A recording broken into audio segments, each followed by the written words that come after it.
pleasure to have you join us at this time on the news at 3. I am Joy Annie. Our top stories. FCT Minister Barrister Wike assures protesting teachers of rescue effort warns against politicizing insecurity. Abadi Chairman Alhaji Abubakar Umar Abdullahi honored with NYSC Award of Excellence. Federal government scraps 3 months pre-retirement leave for civil servants. Now the news in detail. President Bola Ahmed Tinubu has promised that all efforts will be made to rescue the teachers and pupils abducted in Oyo State. According to a statement posted on his verified X handle on Monday, security agencies have been directed to deploy every lawful means available, including both kinetic and non-kinetic approaches, to ensure the safety return of the victims. The president also expressed sorrow over the killing of a teacher during a recent abduction of pupils and teachers in a rural local government area of Oyo State, and extended his condolences to the wife of the deceased, Mrs. Mary Onyedoko. Also, President Tinubu stressed that children should never be subjected to the trauma of adoption. He further assured that affected communities that ongoing effort to rescue the abducted pupils and tutors would remain sustained, coordinated, and intelligence-driven. He also reiterated measures already approved to strengthen security in the area, including the deployment of a specialized security unit equipped with advanced rescue capabilities. The president's statement comes amid heightened concern over the May 15, 2026 abduction, which prompted the federal government to dispatch a high-level delegation to the affected communities in the rural local government area. Meanwhile, the Minister of the Federal Capital Territory, Barrister Nyesom Wike, has assured protesting teachers and civil society organizations in Abuja that security agencies are working to secure the release of abducted teachers and students. Addressing demonstrators at FCT Administration Secretariat on Tuesday, Wike said the federal government remains committed to ensuring the safe return of all victims of recent school abductions. He noted that security agencies are effectively pursuing efforts to rescue those in captivity. The minister expressed confidence in the country's security institutions, stating that authorities are doing everything possible to secure the prompt release of the abducted teachers and students. The Barrister Wike, however, cautioned against politicizing security challenges, stressing that insecurity is a national problem that affects all parts of the country. He urged citizens to adopt a united approach in confronting threats to lives and property. He further disclosed that security agencies have made progress in their operation and called for national solidarity, emphasizing that an attack on any community should be viewed as a concern for the entire nation. The protest followed growing concerns over recent school kidnappings, with teachers, groups and civil society organizations demanding stronger security measures and the safe return of victims. Moving on now, the chairman of Kwali Area Council and the All Progressives Congress APC candidate for Abuja South Federal Constituency, Mr. Danladi Chia, joined the Minister of the Federal Capital Territory, Barrister Nyesom Wike, on an inspection tour of the ongoing Dafa-Gomani Pai Road project, linking the communities to the Abuja-Lokoja Expressway. The strategic road project, which traverses several communities within Kwali Area Council, is expected to boost transportation, facilitate commercial activities, and improve connectivity between rural communities and major economic corridors within the outside the FCT. Speaking during the inspection, Mr. Chia commended the FCT Minister for his commitment to infrastructural development and rural transformation, describing the project as a clear demonstration of the renewed hope agenda of President Bola Ahmed Tinubu aimed at bringing meaningful development to grassroots communities. The Kwali chairman, who also serves as the chairman of the FCT chapter of the Association of Local Government of Nigeria, ALGON, noted that the road would serve as a vital economic link for farmers, traders and residents by creating new opportunities for economic growth and improving access to markets, healthcare facilities and other essential services. Mr. Chia further stated that the project would open up more communities for investment and agricultural activities, thereby improving the livelihoods of residents and contributing to food security in the Federal Capital Territory. The inspection underscores the commitment of the Federal Capital Territory Administration (FCTA) to deepening and opening up rural communities through strategic infrastructure projects designed to improve the quality of life of residents, promote inclusive development, and accelerate socio-economic growth across the territory. Now, still on the area councils, the chairman of Abaji Area Council, Alhaji Abubakar Umar Abdullahi, has received members of the National Youth Service Corps NYSC Abaji chapter on a courtesy visit to his office. During the visit, the NYSC members presented the chairman with an award of excellence in recognizing of his standing leadership, commitment to youth development, and unwavering support for the welfare of corps members serving in Abaji Area Council. The award reflects the appreciation of NYSC community for the chairman's contribution to creating an enabling environment for youth empowerment, community development, and the successful execution of various community-based initiatives across the area council. Presenting the award, the NYSC representative commended the chairman for his continual support to corps members, noting that his administration was demonstrated a strong commitment to creating opportunity for young people to contribute meaningfully to national development. Responding, the chairman, Abaji Area Council, Alhaji Umar Abdullahi Umar Abubakar, expressed gratitude to the NYSC members for finding him worthy of the honor. He described the award as a motivation to do more in service to the people of Abaji and the youth of the nation. The chairman reaffirmed his administration's commitment to supporting programs and initiatives that promote youth development, education, skills acquisition, and community service.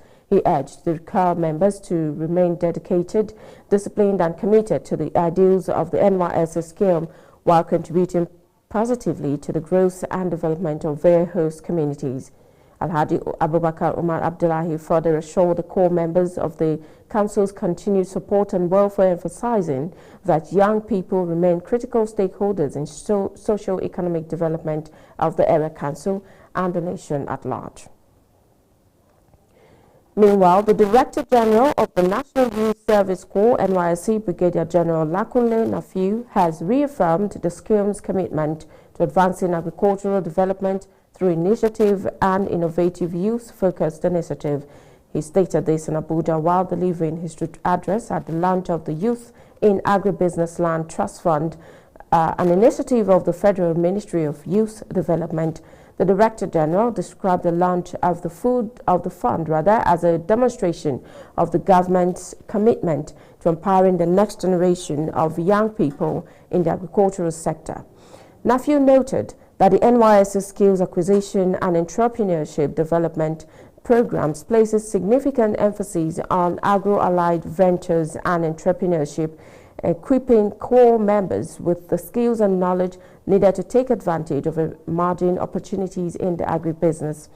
He stated that the initiative will provide corps members with opportunities to participate meaningfully in agricultural value chains and contribute to the transformation of Nigeria's agricultural sector. In his remark, the Minister of Youth Development, Comrade Ayodele Olawande, said the program would create employment opportunities for young Nigerians across the agricultural value chain. He disclosed that the ministry, in collaboration with its partners, was committed to expanding economic empowerment opportunities for youth nationwide. Highlights of the event include the recognition and celebration of outstanding young agripreneurs for their contribution to agricultural development and initiative.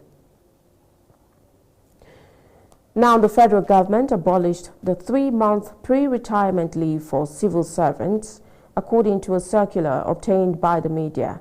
The directive is contained in a circular titled Correct Interpretation of Public Service Rule 12243 on Pre-Retirement Activities, issued by the head of the Civil Service of the Federation, Didi Wilson Jack, and addressed to top government officials, including ministers, permanent secretaries, service chiefs, heads of agencies, and other senior public sector administrators. According to the document, FG directed ministries, departments and agencies to immediately discontinue the practice of placing civil servants on what is commonly referred to as a mandatory 3-month pre-retirement leave. Wolfson Jack argued that such a provision does not exist in the public service rules, adding that several MDAs had wrongly interpreted the retirement notice period as an automatic leave period, leading to the premature withdrawal of officers from active service. The public service rule, according to her, only requires officers due for retirement to give 3-month notice before their exit date, attend a 1-month pre-retirement workshop or seminar, and use the remaining period to regularize service records and pension documentation. The Head of Services Directive seeks to standardize the implementation of the public service rules across government institutions and to prevent manpower losses resulting from the early disengagement of experienced officers. She explains that Rule 120243 establishes 3 distinct requirements: a notice obligation, attendance at the pre-requirement and retirement seminar during the first month, and completion of retirement-related documentation during the remaining 2 months. She reiterated officers remain public servants throughout the notice period and are expected to continue performing their official duties unless they are attending approved retirement workshop or have been granted leave under existing regulations. You're watching the news on ASO Television. You can watch us live on DSTV channel 392, also on StarTimes TV channel 127 and Free TV channel 507. We are also on the UHF band on channel 38. Now, still to come on the news. IGP Dishu calls for responsible use of police-related video content strengthens media partnership. Just stay with us for this story and more.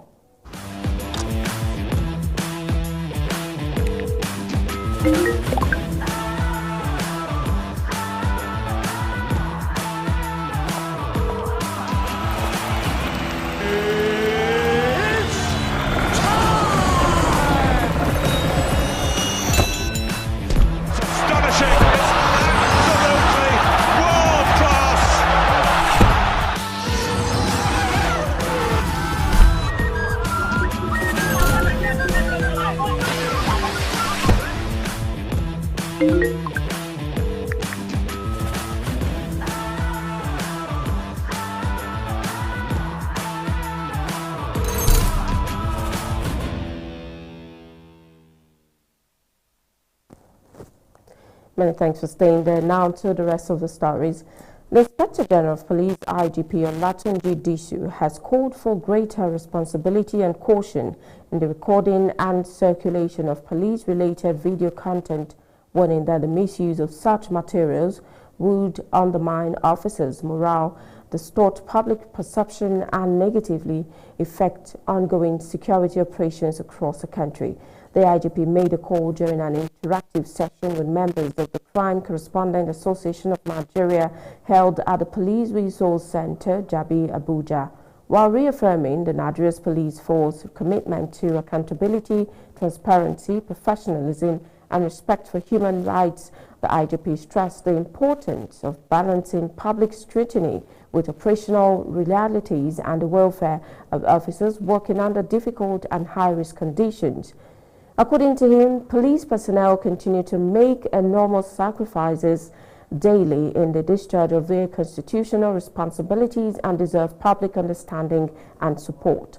He cautioned against the growing trend of indiscriminate recording of officers during routine and sensitive activities, noting that such action could negatively impact morale at a time when security personnel, ATACA, speaking during a courtesy visit by members of the association in Abuja, Kambari assured journalists of continued cooperation and inclusive media engagement, saying the ministry would consider the association representatives for participation in selected local and international official engagement, while urging the association to ensure transparency in nominations.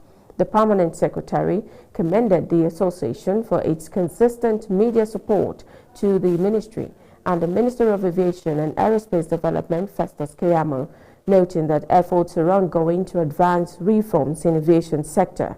Kamberi also disclosed plans for a ministerial press briefing to showcase key programs, policies and achievements of the ministry, pledging support for ATACA's annual conference scheduled for September 2026. Earlier, the association chairman, Ejike Omeje, sought the ministry's support for the occasion's annual seminar and requested the inclusion of members in official local and foreign trips to enhance aviation sector coverage. Meanwhile, the Federal Road Safety Corps, FRSC, has arrested 1,691 offenders in a nationwide enforcement operation targeting overloading, mixed loading, and the use of fake vehicle number plates.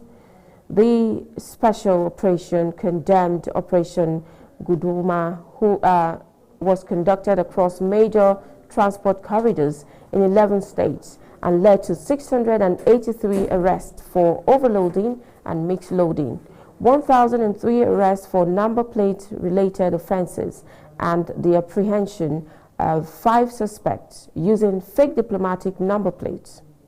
FRSC Corps Marshal Sheikh Mohammed described the findings as alarming, noting that the operation exposed widespread abuse of unauthorized vehicle identities and dangerous loading practices that. Now, the Commandant General of the Nigeria Security and Civil Defense Corps, NSCDC, Professor Ahmed Abubakar Audi, has reiterated that the Corps occupies a unique and irreplaceable position within the nation's security architecture.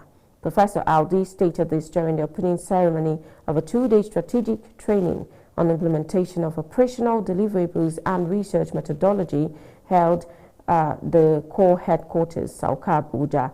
Our reporter, Richard Alechenwayebe, completes the story.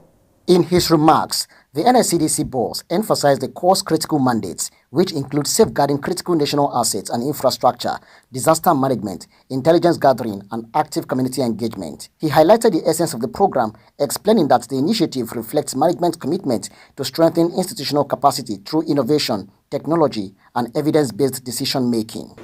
This program is designed to explore and promote the adoption of research methodology and digitalization as critical enablers for achieving the core operational deliverables in alignment with the presidential priorities.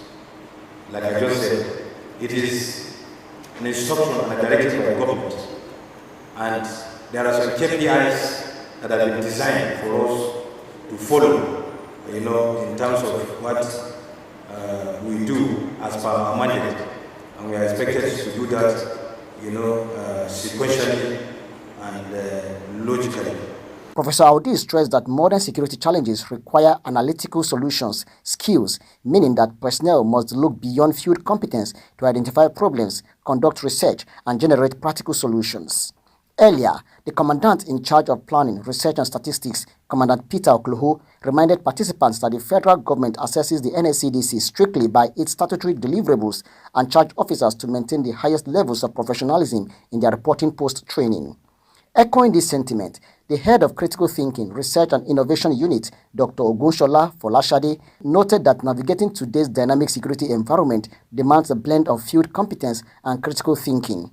A major highlight of the workshop was the official induction and administration of the Oath of Allegiance to the newly appointed CRTI DEX officers, conducted by the NSCDC Head of Legal, Commandant Bamiyo Akomolafe. The 2-day intensive training brought together participants from all 36 states command and the Federal Capital Territory, alongside representatives from all directorates, departments, and units at the national headquarters.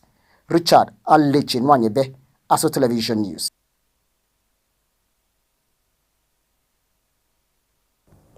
Dr. Aisha Oherku, head of the Nursing Department, University of Abuja, has described basic life support, BLS, as a vital aspect of the nursing profession. Dr. Oherku stated this while declaring open a 2-day training on basic life support and electrocardiography ECG organized as part of activities marking this year's Nursing Week at the University of Abuja Mini Campus, Gwagwalada, Abuja. Correspondent Abdullahi Mukhtar has more.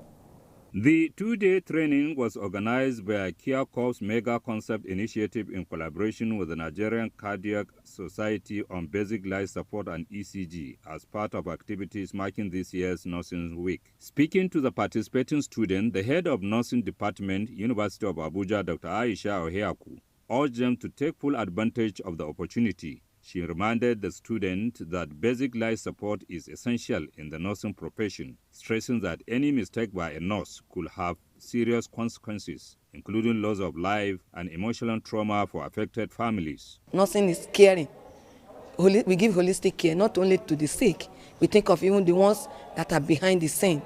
So we believe that after this training, our students will be equipped to nurse their patients better off, both in emergency cases or in any other field.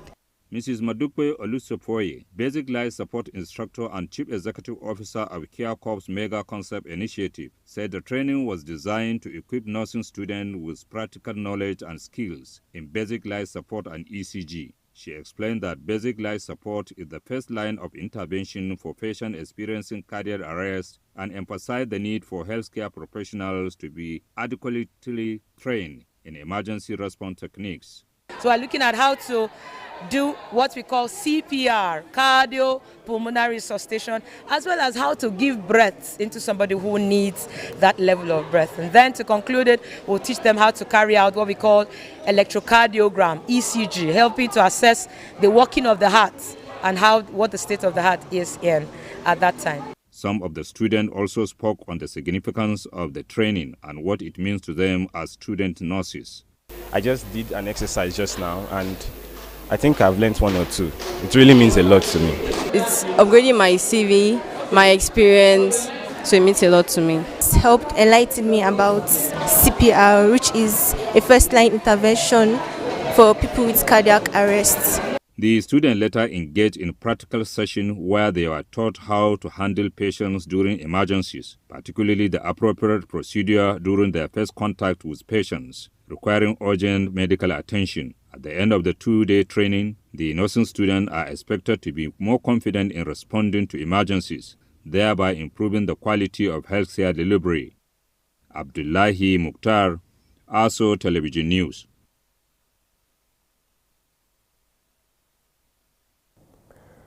Now, the Director General of the non-governmental organization responsible for the campaign for President Bola Tinubu's re-election in 2027, known as Relax, Tinubu is Fixing Nigeria, Mr. Bala Ahmed, has kicked off a nationwide registration exercise of members.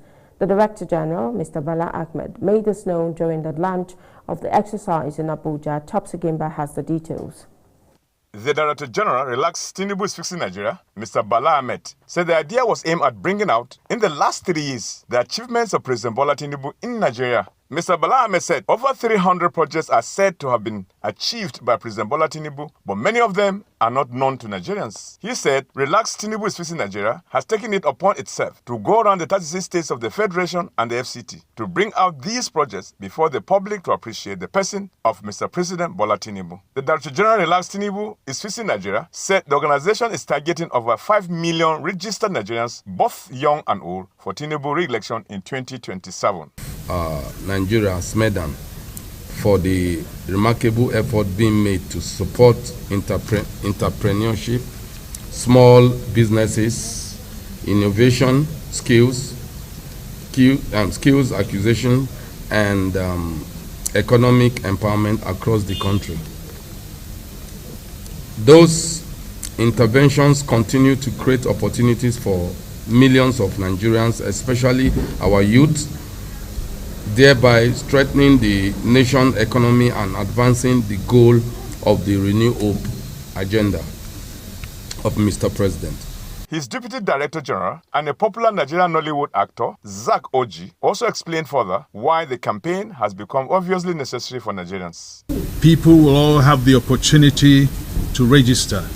I'm just going to run through those who can register.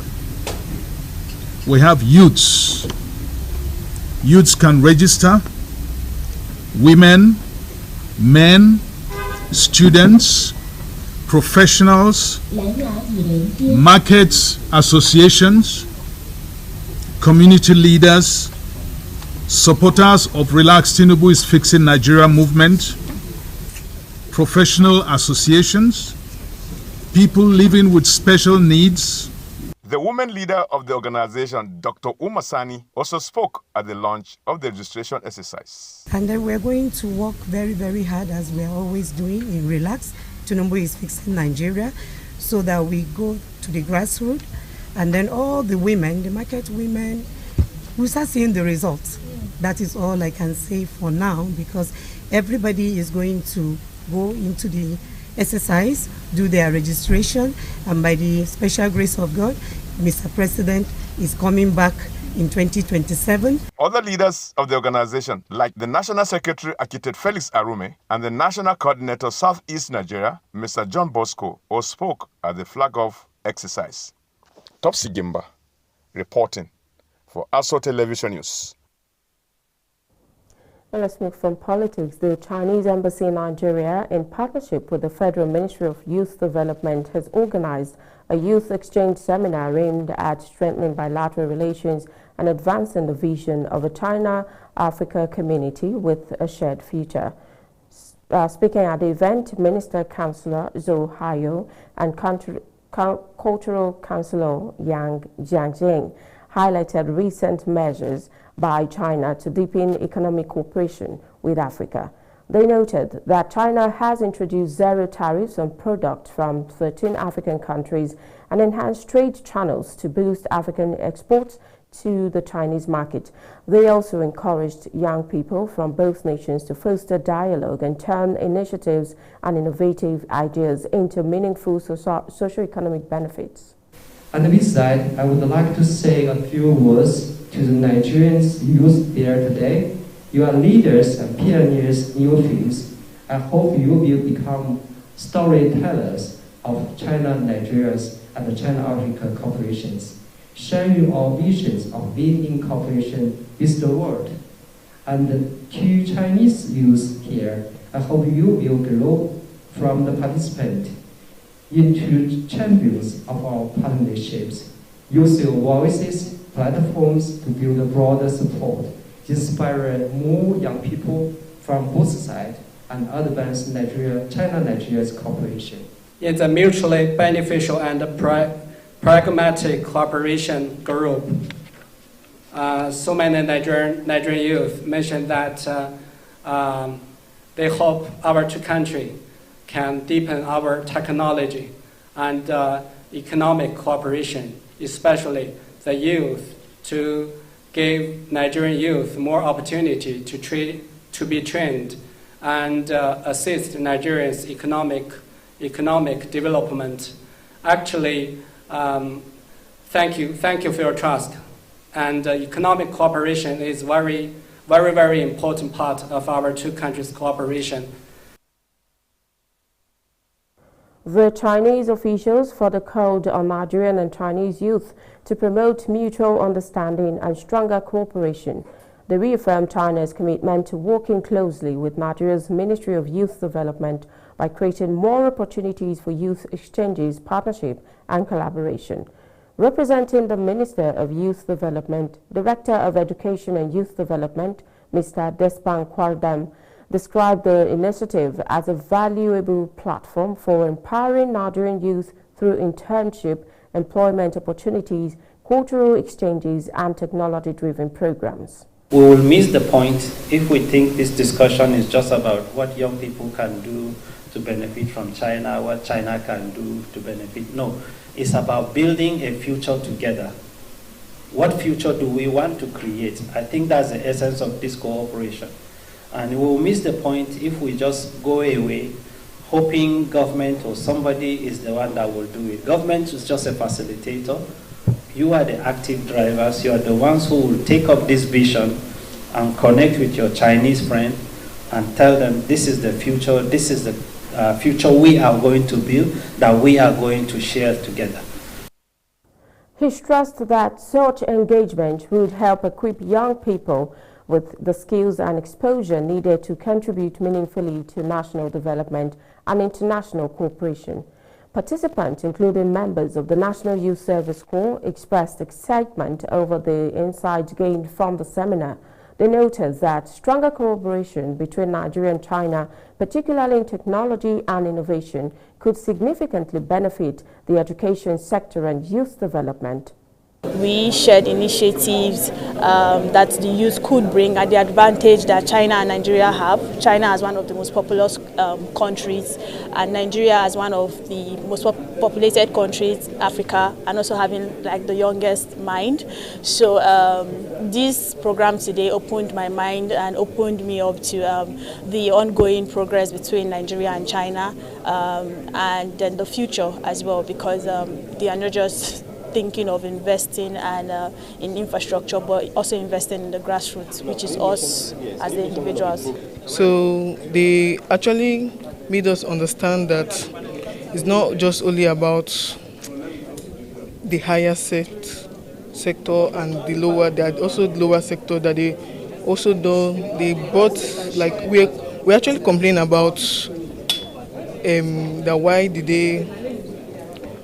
they like bring in government, like whether is the relationship only about government and them.